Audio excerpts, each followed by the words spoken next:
మిత్రులారా అందరికీ నమస్కారం.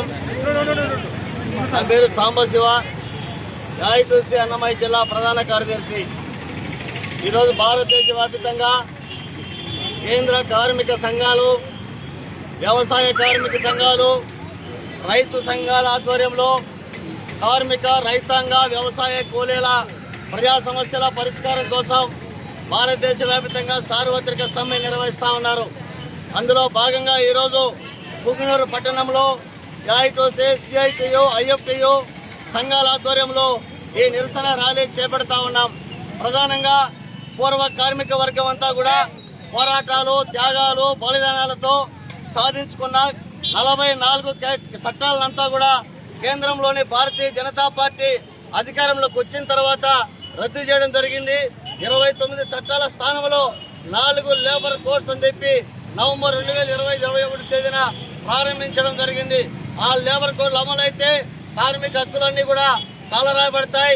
సమ్మె చేసి అడ్డుకు ఉండదు, కనీస భద్రత ఉండదు, కనీస వేతనాలు ఉండవు.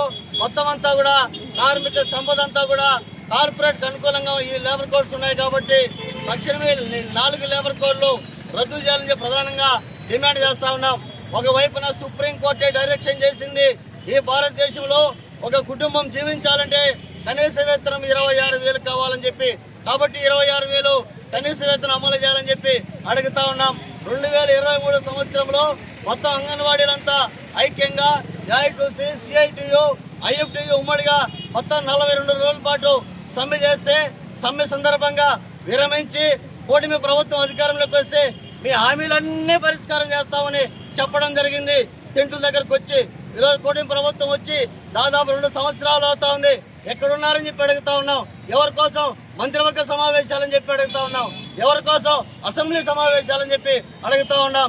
కాబట్టి నిన్నటి నుంచి ప్రారంభమైన అసెంబ్లీ సమావేశాల్లో అంగన్వాడీల వేతనాలు కానీ సమ్మెకాలపు హామీలన్నీ కూడా పరిష్కారం దిశగా ఆ సంబంధించినటువంటి జీవోలు విడుదల చేయాలని చెప్పి అడుగుతా ఉన్నాం. ఆటో వాళ్లకు, అమ్మాలి వాళ్లకు సంక్షేమ బోర్డు, ఈఎస్ఐతో కూడిన సంక్షేమ బోర్డు ఇవ్వాలని చెప్పి ప్రభుత్వ రంగ సంస్థలన్నీ కూడా ప్రైవేటీకరణ ఆపాలని ప్రభుత్వం నిర్వహించాలని సందర్భంగా డిమాండ్ చేస్తా ఉన్నాం.